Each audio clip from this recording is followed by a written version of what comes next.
Alors voilà, de retour dans Photoshop. Donc, qu'est-ce qu'on a d'autre comme réglage ici? On ne va pas tout voir, évidemment.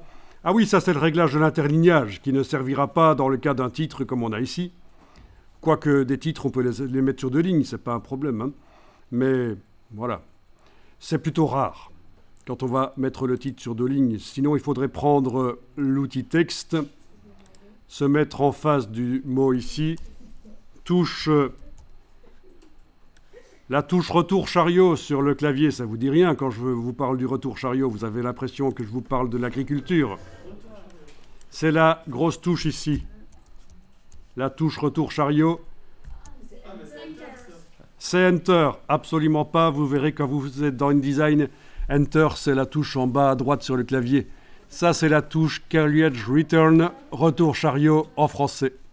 Et donc, si vous placez le curseur en face d'un deuxième mot, vous allez pouvoir chasser à la ligne suivante, mais c'est plutôt rare. Quand on veut faire un titre en plusieurs lignes, on va plutôt faire plusieurs lignes indépendantes. Donc un deuxième calque avec la deuxième ligne, vous voyez. Donc là, je vais enfoncer la touche suppression de caractère. Donc, touche suppression de caractère, c'est bien sûr celle-là. Et je suis revenu, j'ai remis le deuxième mot sur la même ligne que le premier. Donc voilà.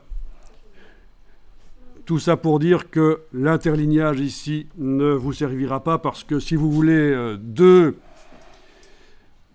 mots superposés pour un titre, vous avez intérêt à faire deux calques textes indépendants. Ce sera beaucoup plus facile pour les positionner l'un par rapport à l'autre, les mots.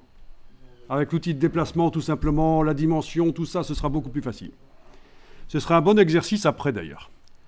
Un titre en deux lignes, avec les deux lignes qui sont avec la même police de caractère, mais peut-être pas la même couleur, peut-être pas la même dimension, etc. Qui est quand même un air de famille entre les deux lignes, bien sûr, puisqu'elles vont participer au même titre.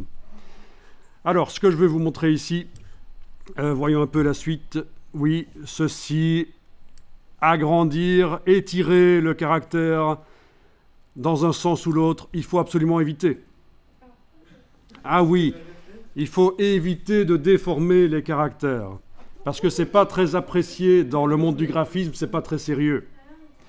Alors, je vous montre quand même quelque chose que vous allez pouvoir tester avec l'outil de transformation manuelle, pendant que vous avez votre calque texte là activé, donc avec le CTRL-T, édition, transformation manuelle.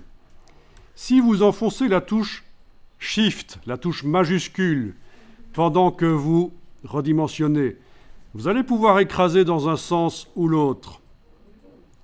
Eh bien, ce n'est pas du tout acceptable. Il faut vraiment se méfier de ce genre de choses. Vous pourriez trouver ça chouette, mais non, pas du tout. Donc, dans ce cas-là, je vais sortir de la transformation manuelle sans appliquer avec le petit signe sens interdit là au-dessus. Ou si je l'ai déjà appliqué, je fais un CTRL-Z pour l'annuler. Donc vous êtes prévenus. Écraser le texte dans un sens ou l'autre, c'est très mal vu. C'est pas respecter le travail de la personne qui a dessiné les lettres et qui a passé du temps à faire un caractère qui soit visible. Voilà. C'est vrai que vous n'avez pas tout à fait tort dans ce que vous dites. Je vous dis que techniquement, il est possible de faire quelque chose, parce que les outils sont là, mais que déontologiquement, pour le graphiste, il ne faut pas le faire. Et pour que vous compreniez, on le fait quand même. Mais on annule. On a annulé. Voilà. Moi, ce que je veux éviter, c'est que vous trouviez cette fonction par hasard et que vous vous disiez « Ah, mais le formateur, il ne nous a pas montré ça, pourtant c'est génial, on peut écraser les lettres dans un sens ou l'autre. » Non, là, au moins, vous savez que c'est à éviter. Après, il y a toujours des cas, on peut imaginer, mais bon. Là, franchement, j'ai du mal à imaginer dans quel contexte ça pourrait être acceptable d'écraser dans un sens ou l'autre les caractères. Franchement, c'est du mauvais graphisme et on le voit malheureusement à certains endroits où ils n'ont pas fait appel à des bons graphistes pour faire les affichettes, la signalétique. Vous savez ce que c'est la signalétique ? Ok.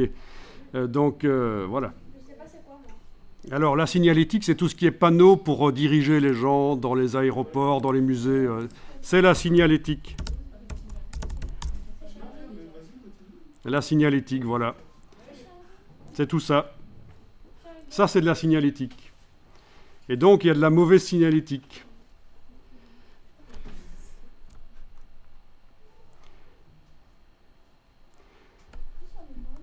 Il y a de la mauvaise signalétique mal faite. Ici, en autre cas de mauvaise signalétique, c'est pas parce que le texte est écrasé dans un sens ou l'autre, c'est la mauvaise approche de caractère, et ça change complètement le sens des mots. Si vous tapez un jour, vous regarderez bad kerning, mauvaise approche de pair, sur Google, vous allez tomber sur des exemples de mauvaise approche de pair. Donc, en principe, c'est Final Touch. C'est F-I-N-A-L au-dessus. En principe. Mais ils sont légèrement plantés, vous voyez. Ah ben oui. Et là, si vous savez ce que c'est en anglais un dick, en principe, c'était un clic. Et là, le Megaflix, c'est pas mal aussi. Bon, donc faites gaffe, quoi. Faut pas faire n'importe quoi. C'est des cas extrêmes, oui. Oui, oui, ce sont des cas extrêmes. Ok. Quand on comprend l'anglais, c'est encore mieux, mais surtout l'argot.